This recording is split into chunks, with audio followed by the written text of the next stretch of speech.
Make sure to subscribe to Apillow on YouTube. Very cool content creator. People, do you like other people? Do you like to celebrate our distinctions as a group of people, as humans? Our beautiful different groups, the way we look, etc, etc, etc. Isn't that such a beautiful thing? Well, some people don't think it is. And people haven't done that for a long time.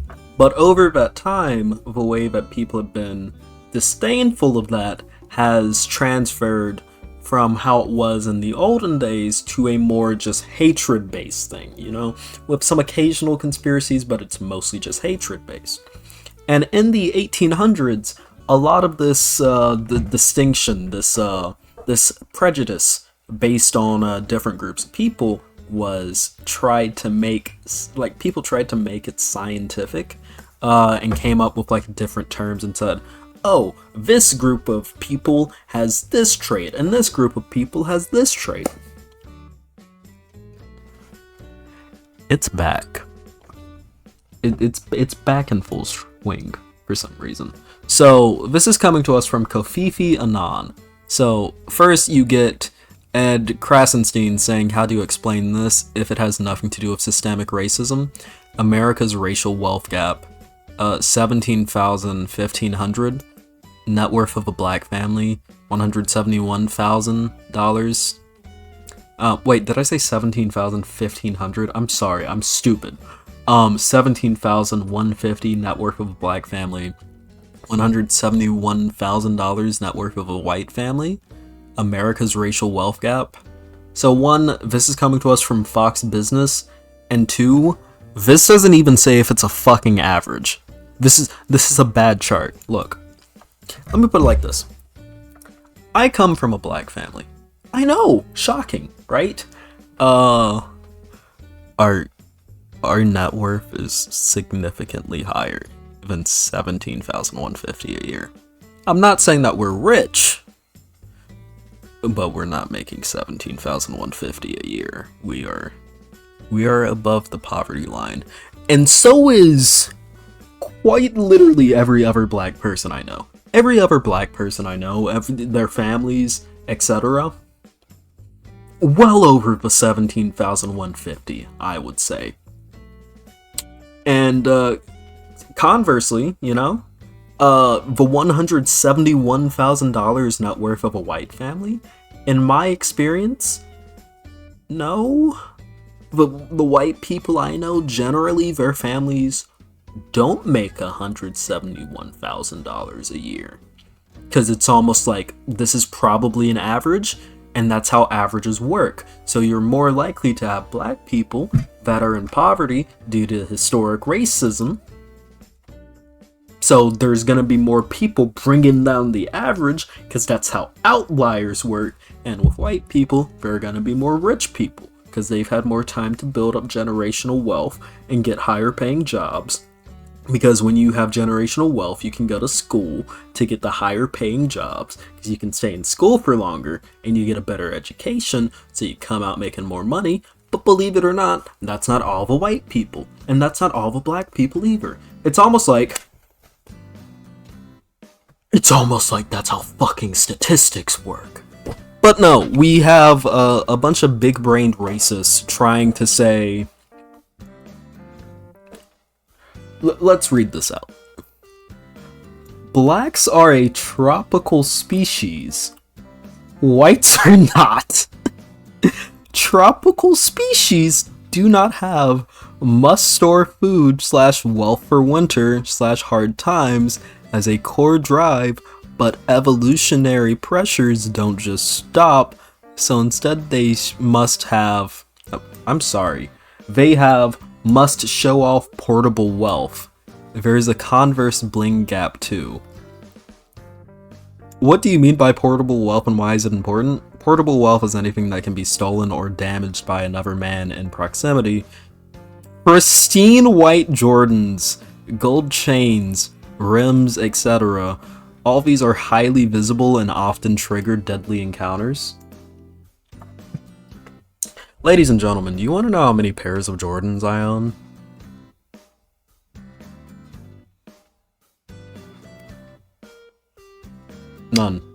I own none. My current favorite shoe, it's actually sitting next to me. I'm rocking hard with the Doc Martens. I fucking love these.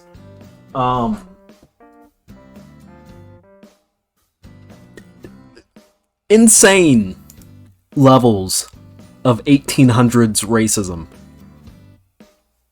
And it doesn't stop there. Hey, people. Do you like Cybersmith? The human pet guy, you know, the human pet guy who wants to have the human pet. Well, no, that's not within the scope of this discussion. He tweeted out, "I don't like Sleepy Joe," talking about Joe Biden. "I don't like his politics, his values, his Irish ancestry, his record, or his party affiliation."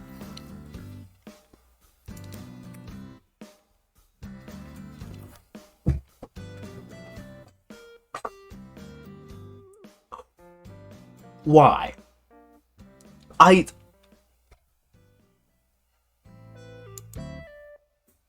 Why? And you may be saying, "Oh, Pillow, that's bait," clearly. You know, like, Cybersmith doesn't actually dislike Joe Biden for his Irish ancestry.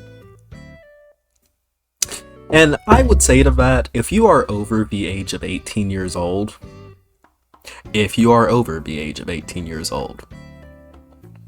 go on Cybersmith's Twitter page and just scroll. He's not joking. This man is entirely serious. He has no filter. And we love that for him. You know, he brings me great joy with his lack of a filter. I love him. But at the same time, he's being honest. Yeah. So let's get down to facts. Race isn't a thing like how you think race is a thing. This ties into another tweet that I have up here. So this dude was really angry, and he says, "Do any of these people look white to you? The numbers are skewed to fit the narrative." And it's a bunch of Middle Eastern guys who are on the Texas sex offender registry. Notice how he pulled out only the Middle Eastern guys and not, like, the thousands of white guys who are on the Texas sex offender registry, or black guys for that matter. You know, plenty of non-Middle Eastern people on the Texas sex offender registry. But he pulled out these people and is pointing to them. He's like, "White, white, white, white." And you may be saying to yourself, "Pillow, these people are Middle Eastern. They aren't white." Yes, they are. They are. Legally, they are considered white. Because race doesn't fucking exist like the way you think it exists. These people are classified as white because sometime, about 200 years ago, 200 years ago probably, someone looked at some Arab people and went, "Well, they ain't black. That's a white man. Get your ass in here, white guys." Fucking smacked them on the ass, let them into America, and then boom! Suddenly, the Middle Eastern people are classified as white on, like, government documents and shit. Because it doesn't exist in the way that we think it exists. Biologists don't use race to study humans. They use Kleins. Because race isn't a factor. It doesn't exist. All races are phenotypical traits. Very baseline, very basic traits. So, like, the color of your skin, the texture of your hair, what color your eyes can be, shape of your nose, shape of your ears, not even really shape of your ears. Shit like that is what is considered race. It does not go deeper than that. It's literally just traits that humans took and went, "Yeah," with. Yeah, and this is something that we see throughout history. Who remembers the Cybersmith tweet that I brought up? The whole, "I don't like his Irish ancestry" thing? For a very long time, Irish people were not considered white in the United States of America.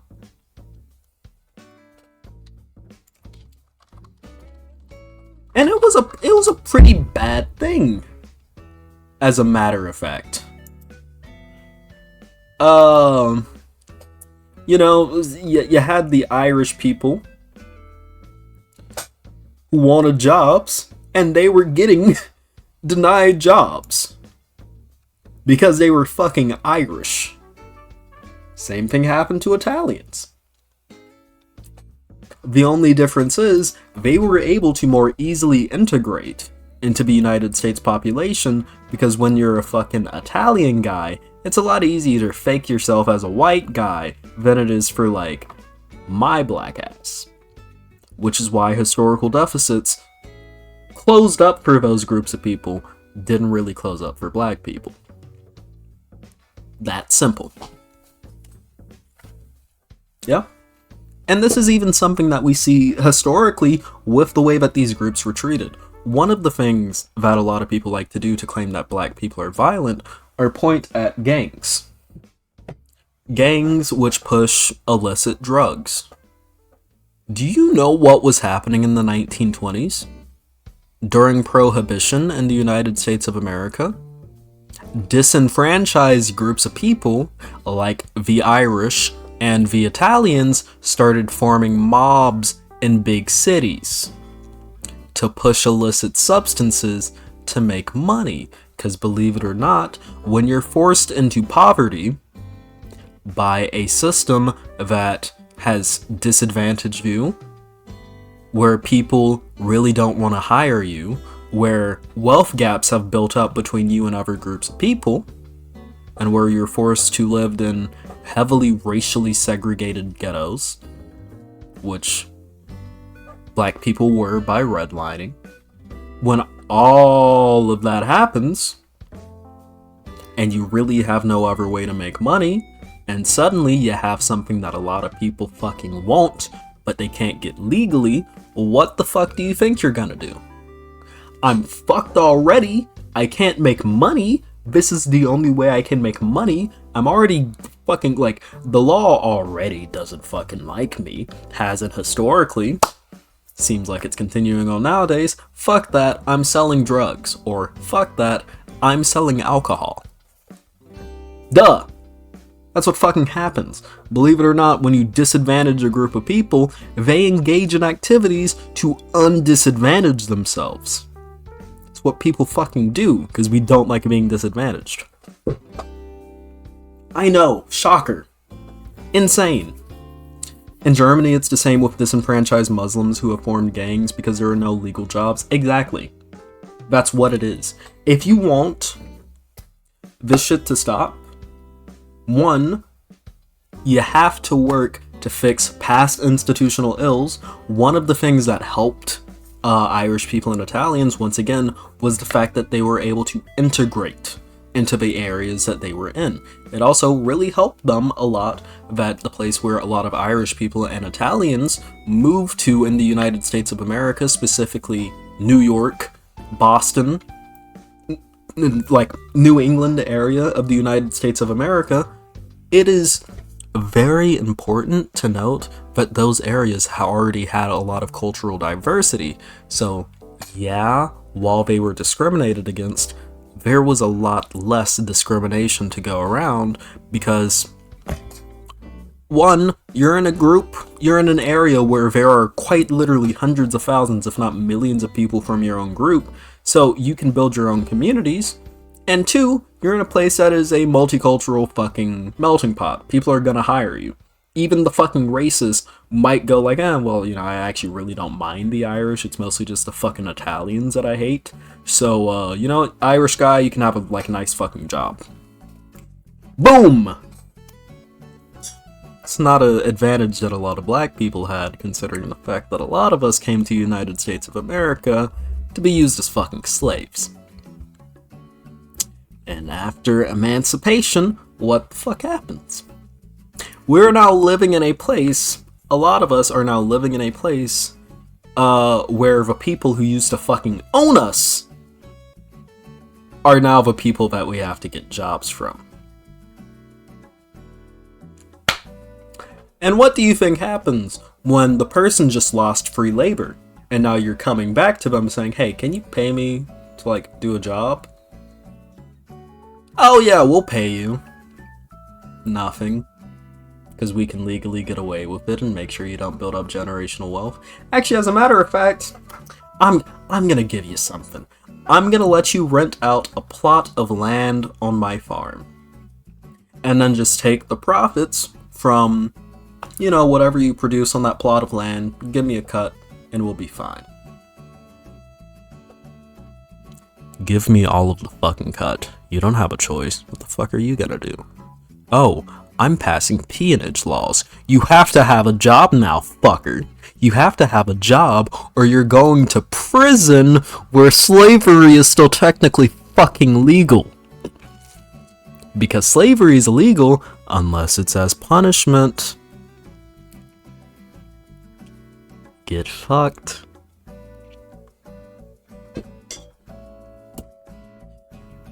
Listen, I'm saying all of this to say this. The historical situations that led to this, pretty ass. Pretty ass. Okay? But we don't have to act like black people are some inferior fucking race. You know, or any people, for that matter. Like these people, these lovely people here. We don't have to act like anyone is some inferior fucking race because of it. Calm down. Take a chill pill. Woosah. Okay? We're all equal on this lovely earth. We're all happy little trees on Bob Ross's canvas. Okay? With that being said, I love you all. And I'll see you all in the next video. You can like, subscribe, and hit the bell icon if you like this video. Hitting the bell icon really helps too. Genuinely. Because it lets you know whenever I push out a new video, which happens daily. So always expect one daily. You can also join the Discord, link down below. And you can follow me on Twitter, link down below as well. I love you all and I'll see you all in the next video. Peace. Gotta hit the stop recording button.